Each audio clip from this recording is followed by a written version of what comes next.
Hi everyone, welcome back to another video from Crazy Gamer.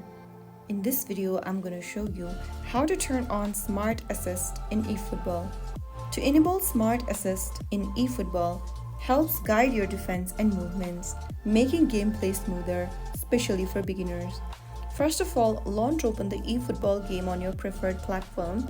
I'm just going to use mobile device in today's video.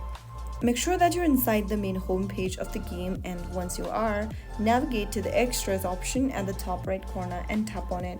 Inside Extras, tap on Game Settings. Now click on Play Settings option and tap on Smart Assist. Click on right under Smart Assist and click on Done. Right after you turn on Smart Assist, you can get back to the home page and start playing the game. Now the game will support you with improved AI decisions, making your plays feel smoother and more controlled. If you found the video helpful, don't forget to like, share and subscribe. I will see you in the next video. Thank you for watching.